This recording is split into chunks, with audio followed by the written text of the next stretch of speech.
warahmatullahi wabarakatuh. Waalaikumsalam warahmatullahi wabarakatuh. Ya, selamat pagi semuanya. Sebelumnya perkenalkan, nama saya Nanda, aplikasi dari Product Director. Nah, pagi ini kita coba untuk refresh. Mungkin yang pertama sudah di training ya. Untuk belum? Ya. Kita coba untuk refresh, sharing, kemudian bagaimana sih cara pengoperasian dan pemeliharaan dari alat ventilator di sini. Nah, ini alat ventilator, mereknya itu Draeger, untuk tipenya Evita V300. Kita ada beberapa varian, ada yang namanya Safina 300, yang lainnya dia lebih besar. Tapi kalau ini dia terpisah antara monitor sama pneumatik dari ventilator. Dan yang ini dia sudah advance, kenapa? Karena dia sudah include power supply tambahan dan juga ada kompresor internalnya atau udara tekannya. Makanya kita cuma bisa kita gunakan hanya eksternal oksigen. Karena di dalam ventilator pasti kita menggunakan dua gas. Pasti kita pakai oksigen dan juga pakai udara tekan atau air. Nah, untuk SOP-nya biasanya yang pertama kali kita lakukan adalah kita colokkan listrik di kabel listriknya. Ini kita colokkan ke sumber PLN, kemudian kita pasang di bagian oksigennya. Ini kita pakai CNU, jadi tinggal dicolok. Kenapa oksigen? Karena di sini sudah ada internal kompresornya, gitu, yang namanya GS 500. Kemudian on-off-nya ada di samping. Jadi kalau kita lihat di monitor itu ada dua, ada on-off power di sini, sama di sini. Ini warna hitam. Usahakan yang paling penting adalah sesuai urutan. Kalau kita ingin menyalakannya atau menghidupkannya, kalau sudah dicolokkan, tekan tombol powernya di sini. Nanti akan indikatornya akan nyala di sini. Kalau indikatornya sudah nyala di sini, baru kita tekan tombol power. Begitupun nanti dimatikan. Tekan ini dulu shutdown. Kalau sudah baru tekan power yang di sini. Kalau mematikan ini dulu. Ini dulu, nanti ada tulisan shutdown, kita confirm. Oke. Kalau dia layar sudah hitam, sudah mati total, baru kita tekan switch yang di samping. Baru nanti colokannya dicabut. Karena tadi pada saat saya pertama kali hidupkan, ininya masih posisi on, tapi colokannya dia udah dicabut. Alhasil baterainya dia jadi kosong. Gitu. Baterai juga cukup harus kita maintenance, harus kita rawat. Karena kalau nggak kita rawat, akhirnya baterai jadi cepat rusak. Gitu. Baterai sudah ada internal dan eksternal. Oke, kalau sudah sampai sini, dia akan masuk ke standby. Kemudian kita pilih kategori pasien. Untuk Evita V300 3-in-1, dia bisa 3 pasien dalam satu mesin. Jadi kita bisa dewasa, bisa pediatrik, dan juga bisa neonatal. Tergantung kebutuhan nanti kita mau ke gimana. Karena sirkuit yang kita pasang sekarang yang dewasa, jadi kita pakai yang new adult. Kalau sudah lampunya kuning, tandanya minta dikonfirm.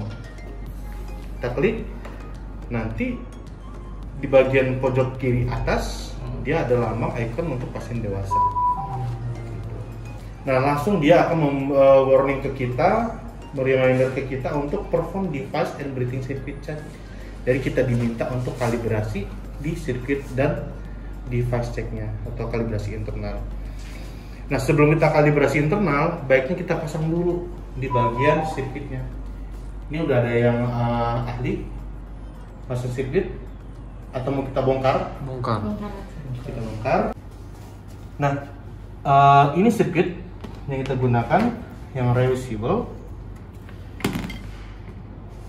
Gampangnya untuk kita urutannya, jadi urutannya dari inspirasi. Kalau kita lihat di sini ada tulisan inspirasi, dan di sini ekspirasi. Inspirasi udara dari si mesin masuk ke pasien. Kemudian ini namanya chamber, sebagai fungsinya sebagai penghangat. Jadi di sini nanti ada air, bisa kita hangatkan dan juga dilembabkan. Jadi udara yang masuk ke pasien itu udaranya nggak boleh kering. Itu karena ketika kita pakai ke pasien, apalagi kita pakai intubasi, kita melewati dari hidung.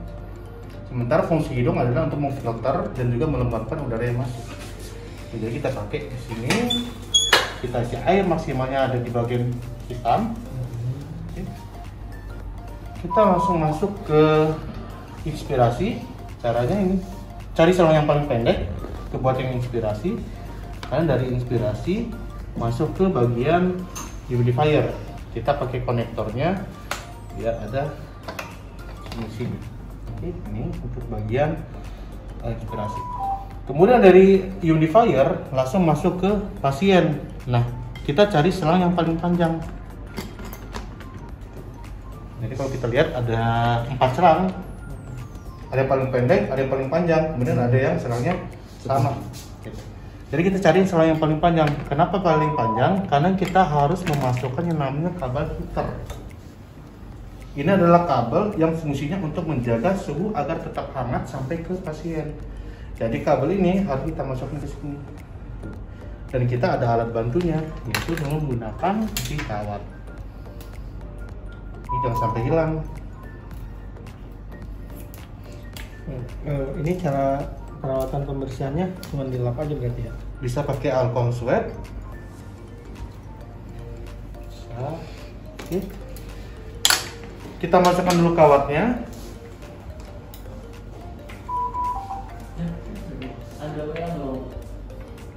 Ada.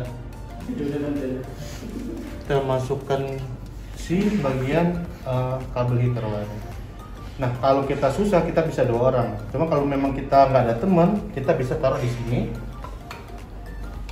Oke, ujungnya kita tarik, kita sangkutkan di bagian sini.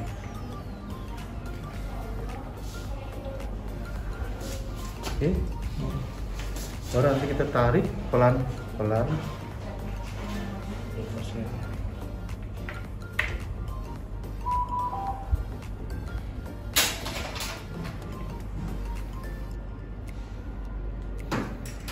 Kalau sudah mentok,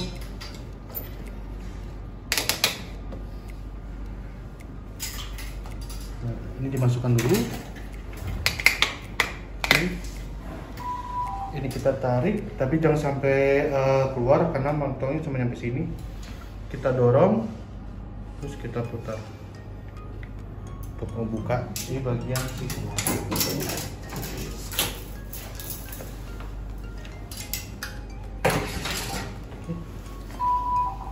Kemudian langsung masuk ke Y-piece. Y-piece dari proses inspirasi. Karena di sini nanti akan ada sensor yang mengukur untuk berapa sih suhu yang masuk ke pasien. Kita pasang namanya konektor ini. Lalu kita pasang ke sini. Kita taruh sini. Inspirasi sudah beres. Tinggal kita pakai yang ekspirasi. Kita pasang ke yang Y-piece satunya.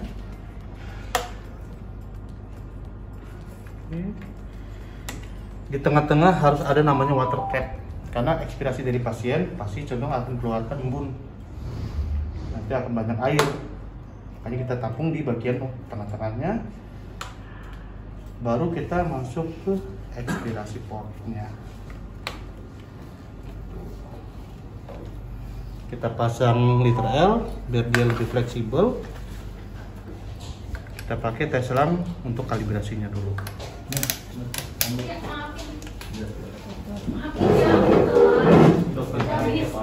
Ya.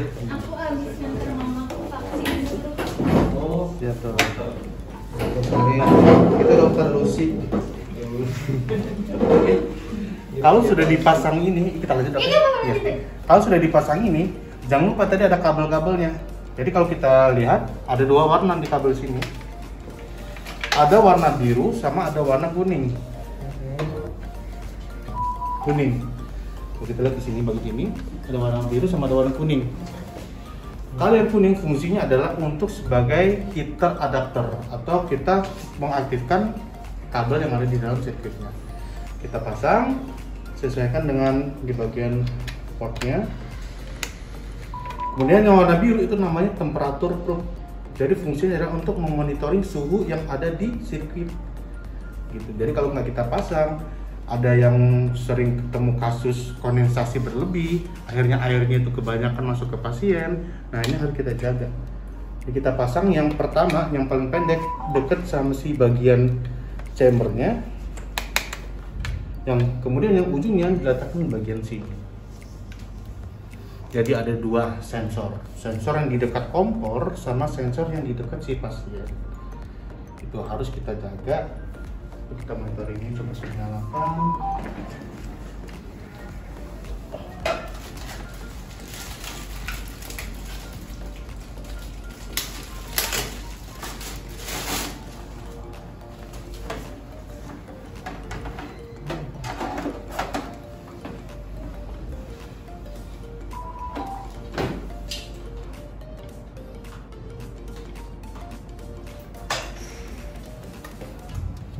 Oke, nih. Jadi kalau kita misalkan ini kita lepas yang warna kuningnya, dia akan alarm. Jadi fungsi penghangatnya dia tidak berfungsi.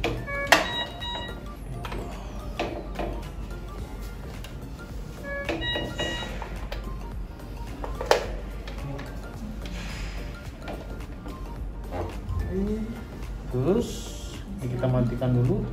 Kalau si airing kan kita di awal, kita bisa pakai buka dari sini atau kita buka yang bagian lubang kecil ini, kita pakai yang ini.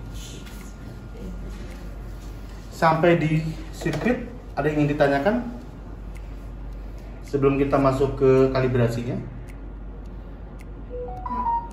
Kalau misalnya kita mau pasang ETCO2 nya itu ada apa penyambungnya lagi nggak di ujung? Ada. Kalau kita mau pasang ETC2, sensornya nanti kita masukkan ke sini. Ini NT2 bawaan dari ventilator ya. Kan kita ada yang dari bawaan pasien monitor atau juga bawaan dari monitornya sendiri. Kalau misalkan bawaan dari ventilator, kita pakai kabel yang warna kuning, nanti dimasukkan di bagian port di sini.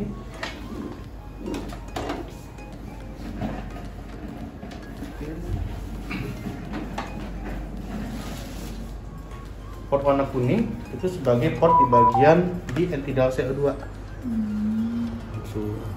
Kemudian yang warna pink itu yang dia untuk flow sensor bayi. Jadi nanti kita coba jelaskan. Kita yang baru datang, kita udah kelar semua, udah selesai semua, kita pakai sirkuit. Kalau sudah komplit sampai ke tes lang, baru kita pilih ke sistem cek. Baru kita pilih ke device check di sini. Ini untuk melakukan kalibrasi. Untuk memulai, kita tekan start, pastikan gak ada pasien yang terhubung, baru kita tekan rotary knob sebagai konfirmasi. Ini nanti akan muncul instruksi. Kita cuma melakukan yang di bagian di sini. Misalkan yang pertama keluar auxiliary acoustical alarm audible. Alarmnya kedengaran nggak sih? Kalau kedengaran kita tekan yes. Itu observasi awal. Kemudian yang kedua, sirkuitnya sudah terhubung dengan benar atau belum? Kalau sudah, kita tekan yes. Kita menggunakan humidifier, oke, kita gunakan, kita tekan yes. Do you want to calibrate flow sensor, expiratory flow sensor? Nah, kita flow sensor ada dua. Ada yang namanya expiratory flow sensor, sama ada namanya neonatal flow sensor. Kalau expiratory flow sensor itu adanya di ujung ekspirasi. Ini namanya flow sensor. Cara pasangnya tinggal kita pasang, berdorong ke kanan. Berarti ini semua reuse semua ya Pak ya? Ini reuse semua. Untuk kita buka, misalkan kita pergantian, kita tarik ke kiri dulu, baru tarik.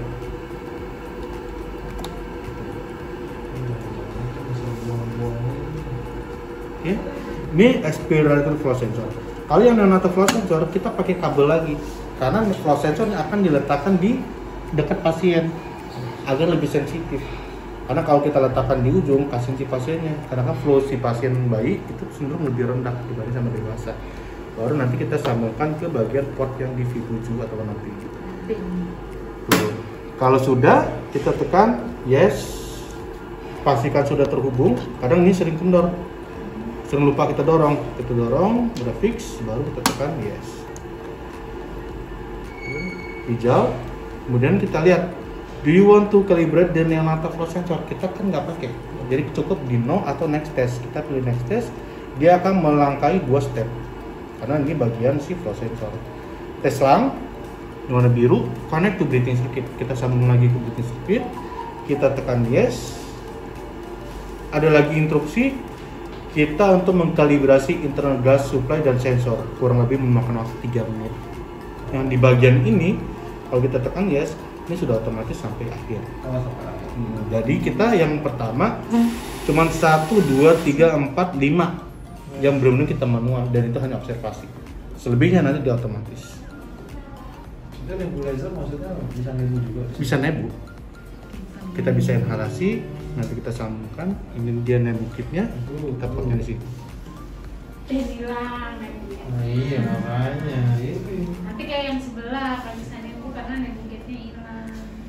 Jadi indikatornya yang dia menyatakan fungsinya itu baik adalah ketika warna indikatornya hijau.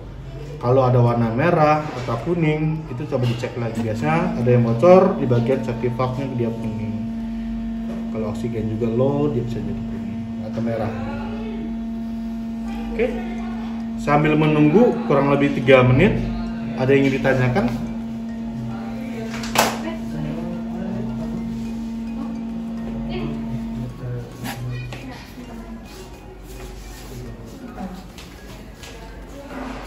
Ini kan pakai baterai ya mas? Tahannya berapa lama gitu? Kalau cuman internalnya aja, dia 45 menit full running. 45 Tapi menit. kalau sudah ditambah PS, dia bisa sampai 120 sampai 180 tergantung pemakaian.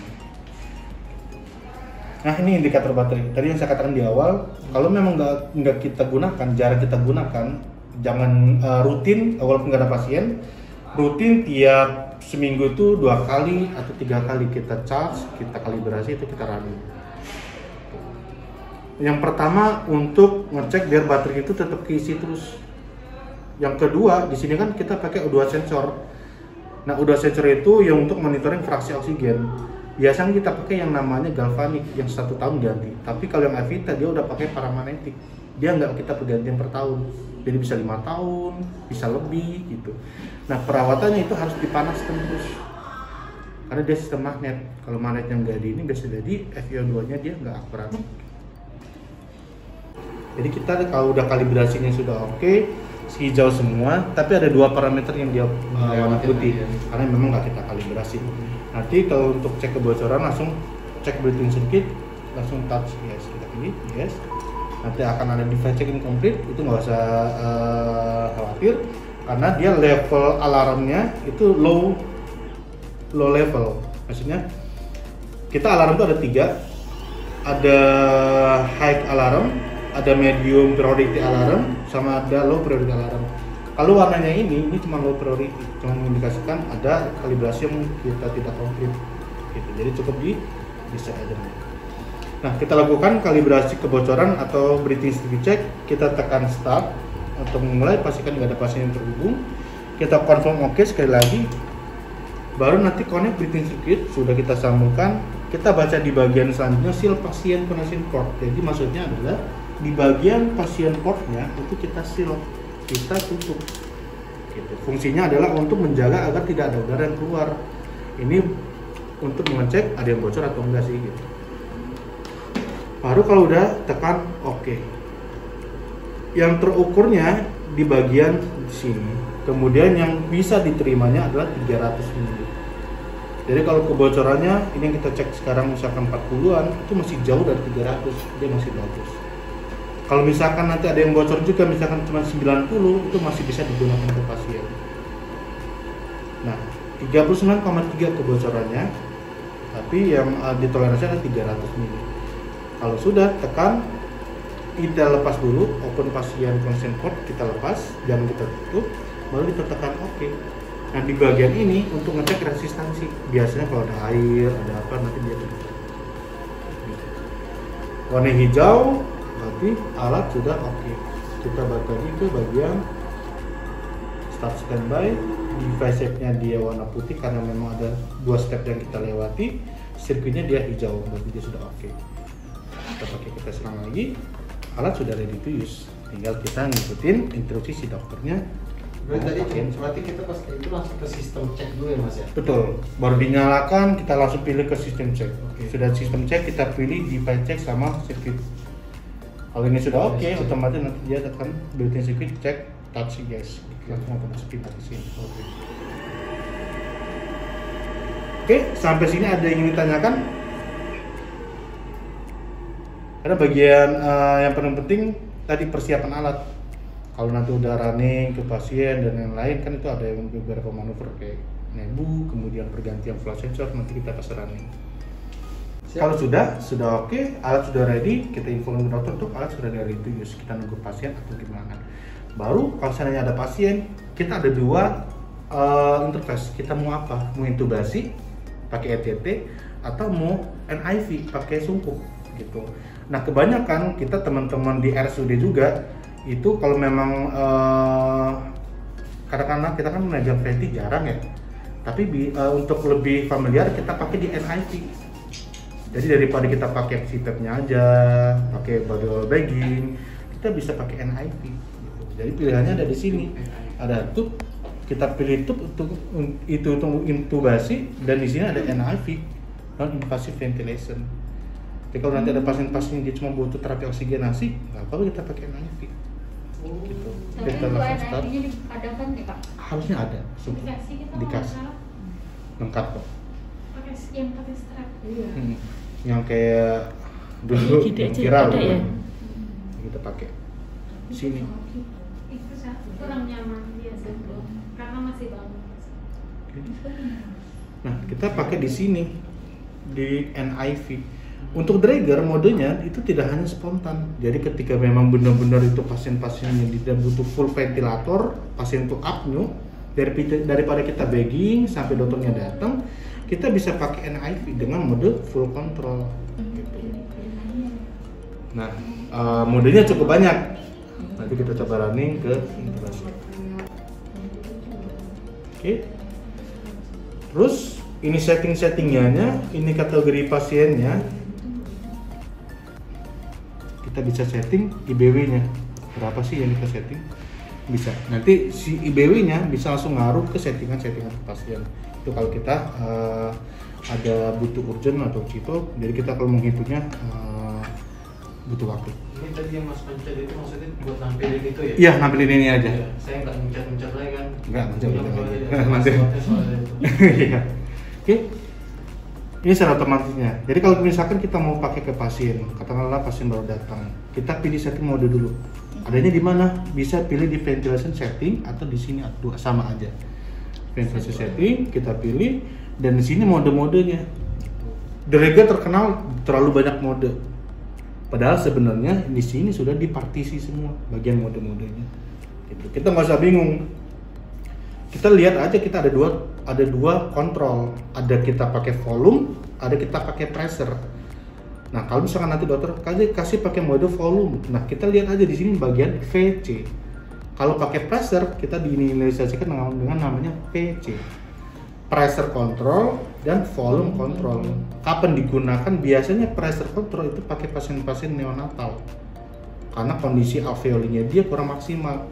Kita belum bisa menghitung kapasitasnya berapa. Kalau kita kasih 300 mili, ternyata si paru-paru bayi cuma mampu menampung 200, kan kasihan alveolin bisa jebol. Nah, makanya kita pakai namanya pressure. Untuk dewasa karena dia sudah elastisnya sudah tinggi, kita bisa pakai volume agar oksigenasinya cepat tercapai. Ini ada namanya VC. Cuman dua itu aja, pressure control dan volume control. Apakah dewasa bisa pakai pressure? Bisa kalau di ODM paru. Gitu. Atau pasien-pasien kecelakaan, mungkin misalkan rongga tulang dadanya hampir mendekati elangnya, bisa kita pakai pressure. Karena konsep volume sama pressure, kalau volume berapa yang kita setting, itu yang masuk ke pasien. Kalau pakai pressure, kita lihat dari kondisinya sudah terpenuhi atau belum. Oke, ini volume sama pressure, jadi cuma dua itu. Kemudian untuk si Draeger sama, ada 3 kondisi fisiologis pasien. Kalau pasien apneu nggak ada napas sama sekali, itu biasanya sering kita sebut namanya full control atau kontrol penuh. Nah Draeger yang namanya kontrol penuh adalah CMP dan AC. Jadi CMP ini adalah kontrol penuh, sama si AC itu kontrol penuh. Nanti kita cek perbedaannya. Kalau yang pasien-pasien yang dia sudah ada napas tapi masih lemah atau sering kita sebut namanya intermittent, 50-50 lah kalau masih zaman dulu, bisa kita sebut namanya SENT atau BPAP. synchronized intermittent mandatory ventilation. Jadi dia mensinkronkan napas pasien yang dia intermittent, kadang ada, kadang nggak ada, tetap ya. Terus kalau pasien sudah ada napas rajin, baru kita pakai napas spontan. Biar nggak bingung, ini aja ada namanya CMP atau AC, dia full control atau kontrol penuh. Kalau CMP sama BPAP itu nanti di bagian posisi pasien yang dia sudah ada napas spontan tapi dia masih lemah, belum ada kuat, masih dia butuh bantuan dari ventilator. Kalau spontan itu pasien sudah mampu untuk napas sendiri. Hanya kita bantu untuk menjaga oksigenasi di PEEP-nya. Nah, ini setting-settingannya. Biar nanti ketika kita diinstruksikan sama dokter, kita tahu yang mana yang dimaksud. Oke, kita coba running. Ini setting-settingannya. Kita nggak usah pusing. Biar nanti dokter yang berpusing ria. Berapa setting fraksinya, berapa setting volume nanti lewat sini ya itunya. Betul. Misalkan pasien datang, boleh dok mau disetting? Misalkan pasien kita pakai 50 dulu.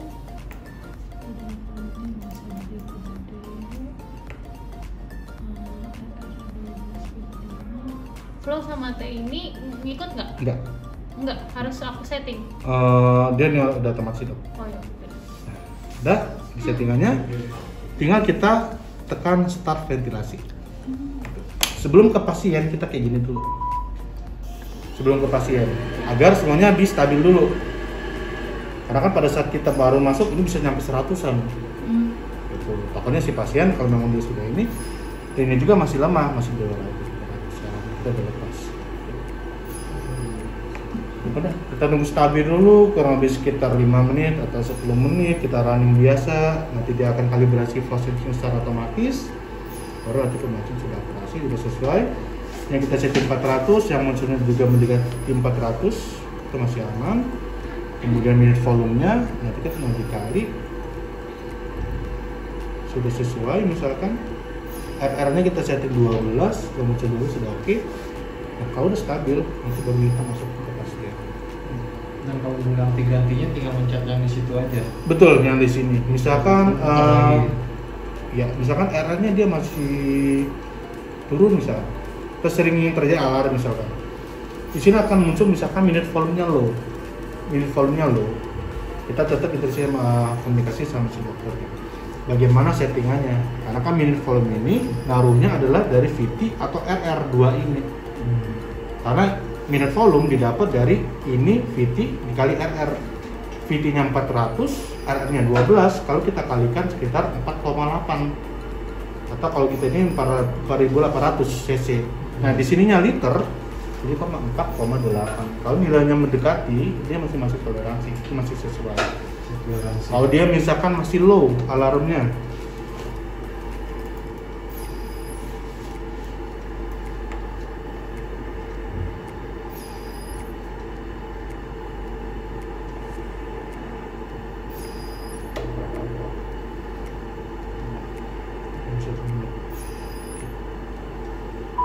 nah, misalnya low. Biasanya yang gini-gini nih yang bikin kita jadi panik. Ini alarm apa lagi? Takutnya pasiennya atau gimana? Kita harus lihat juga di sini bagian mana. Kalau ininya udah sesuai, kita infokan ke dokternya bagaimana di settingan ininya sama nilai ininya. Kalau udah sesuai, kita nggak usah bingung. Cukup kita ganti alarmnya. Batas atas dia berapa persen, batas bawah dia berapa persen gitu. Karena kan nilai yang memang diharapkan adalah sekitar 4, sekian. Kalau tinggi ini kita turunkan. Jadi 4 atau 3,8. Alarmnya hilang. Ini misalnya kayak ini, FP-nya high, RR-nya tinggi gitu. Tadi kan biar nggak berisik kita matiin aja alarmnya, atau kita naikin alarmnya, naikin biar dia nggak bunyi. Ternyata yang dilihat R-nya sudah tinggi, sudah 20. Minute volume-nya tadi targetnya cuma 4,8 liter, ini sudah sampai 7. Khawatirnya nanti pasien jadi hiperventilasi juga.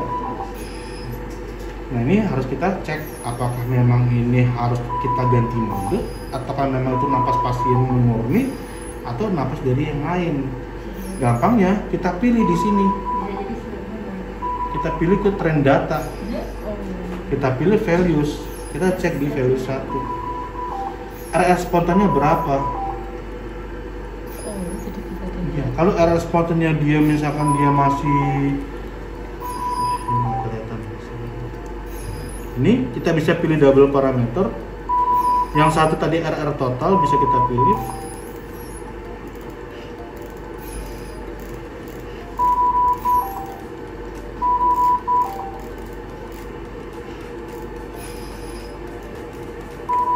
Nah, ini bisa kita pilih RR spontan.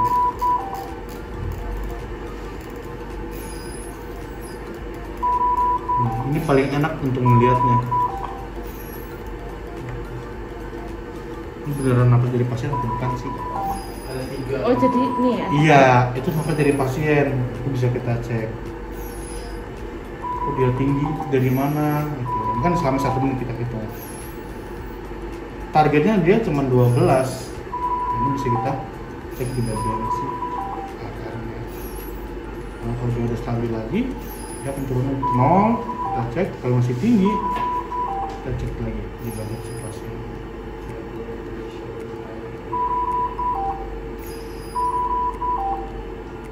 Ini mulai stabil lagi. Ya, kalau kita cek yang sering-sering muncul alarm itu minute volume low, minute volumenya high. Kalau minute volume low biasanya itu ada sesuatu yang dia tercapai, bisa jadi kebocoran. Atau kalau seandainya dia minute volumenya high, itu biasanya ada napas dari si pasien. Atau juga ada air, bahkan ada yang kebocoran juga bisa ngaruh. Jadi banyak faktor. Karena kalau apalagi pasien-pasien bayi sering minute volumenya itu low tapi RR-nya tinggi. Itu sering terjadi. Biasanya triggernya ini kita sensitifkan lebih kecil dari nilai settingan yang di bayinya. Jadi dia ada muncul auto sit out. Maksudnya adalah si pasiennya itu ada yang bocor tapi si RR-nya jadi tinggi gitu. Karena si sensornya itu sensitif. Nah, itu harus kita cek juga. Jadi nggak sembarangan. Misalkan kalau tiba-tiba ada RR-nya tinggi, cek minute volume-nya tinggi juga atau enggak. Karena minute volume-nya tuh low, itu ngaruh.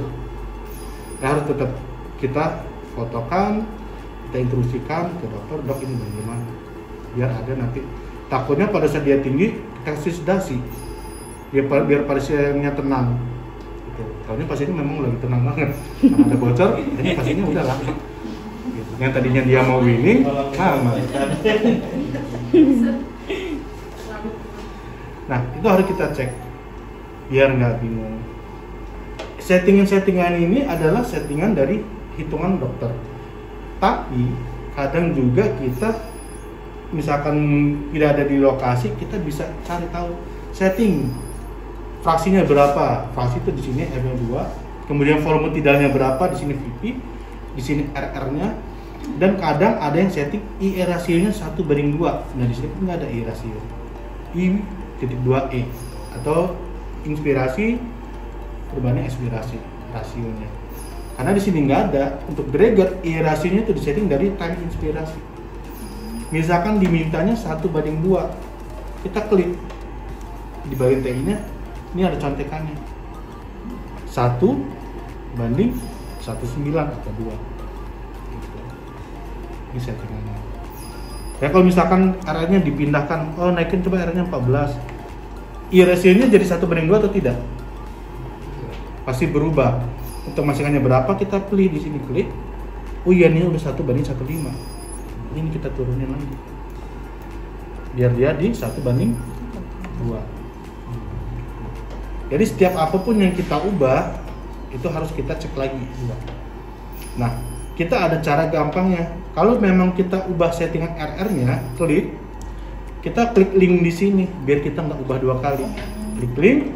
Kalau ini kita turunkan 12, otomatis di bagian inspirasi akan naik. Dan I rasionya akan tetap di 1:2. Jadi di link aja.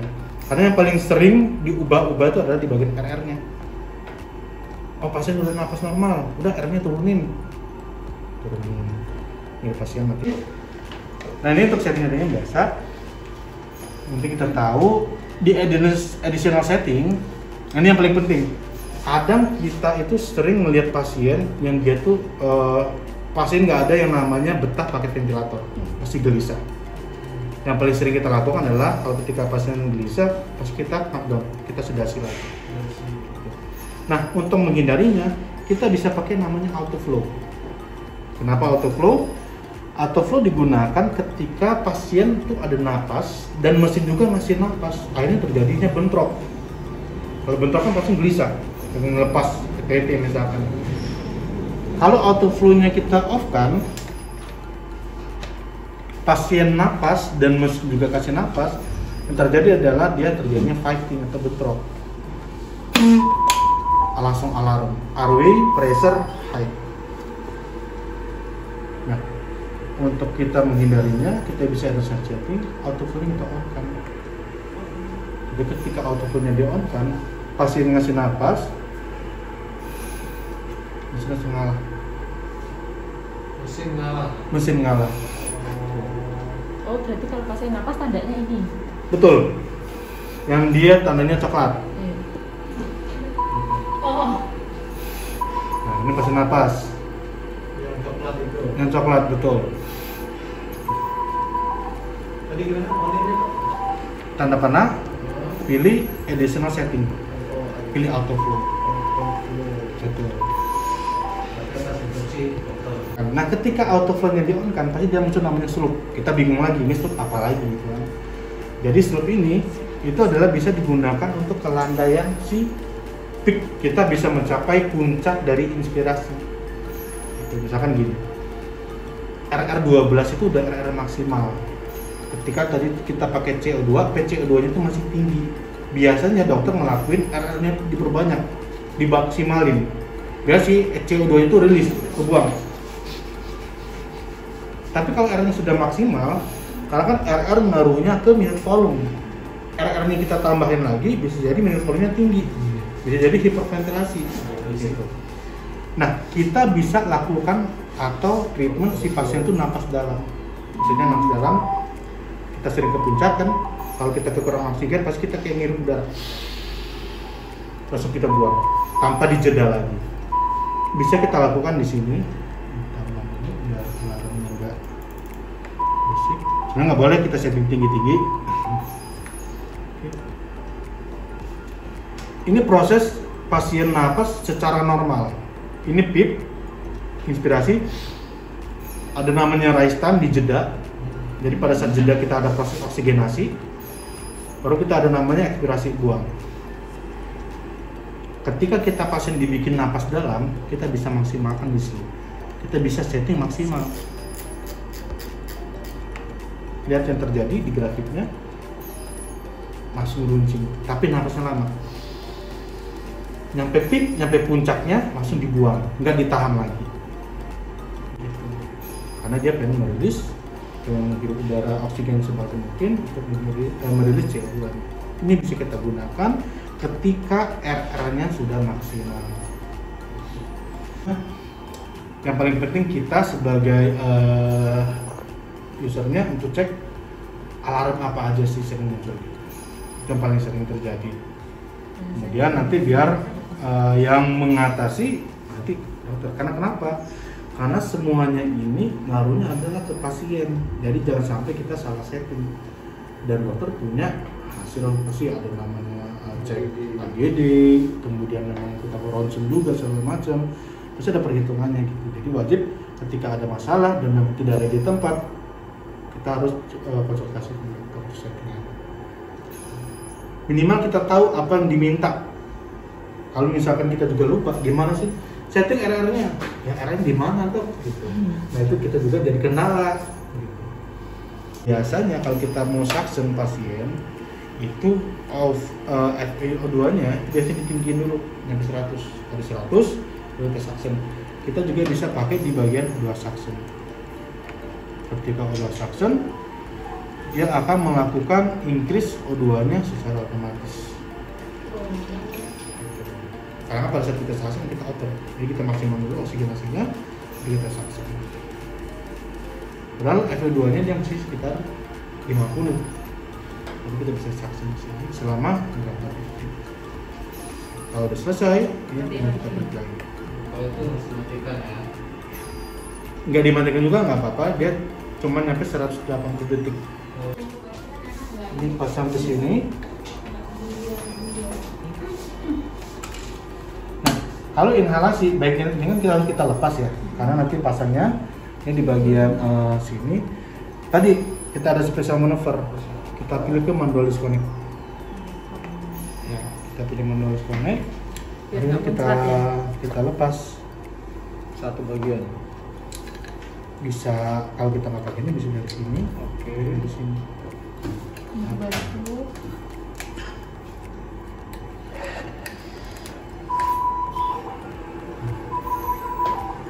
Masukin obatnya bukanya dari bawah. Ya, nanti kita masukin apa dulu ya baru dipasang gini. Iya. Oke, kalau udah nanti pilih ke nebu. Adanya di special maneuver, udah nebu, tinggal kita waktunya mau berapa. Misalnya mau 5 menit tinggal klik. Udah nih dia main nebu. Nanti nebu ya, nanti ya. Nebu ya, karena kan nebu kan banyak medianya, ada kita piezoelektrik, kita juga bisa pakai pressure, langsung kita pakai. Biasanya yang di sini. Kalau selesai, anggaplah kita selesai, udah, ini nanti bisa kita lepas, kita kasih special maneuver, pilih ke menu disconnect, kita klik, ini bisa kita lepas. Dia nggak langsung kayak gitu standby, pilih standby, pilih klik. Nah, nanti buat matinya. Kadang ininya belum kita sesuai dengan SOP, kita harus matikan dari sini. Oh, jadi dapat Gitu. Perfect nanti. Akhirnya nanti di bagian sini sering error. Makanya kalau mau matikan kita tekan dulu ini, nanti akan muncul please confirm shutdown. Nanti pilih oke. Kalau udah pilih oke, mati layar. nanti dia akan mati layar sampai hitam total. Kalau udah hitam baru kita tekan di bagian sininya. Ini kalau mau kita cabut, baru nanti kita cabut si switchnya. Kalau ininya belum kita matikan di bawah, terus tiba-tiba kita cabut, baterainya akhirnya cepet soak.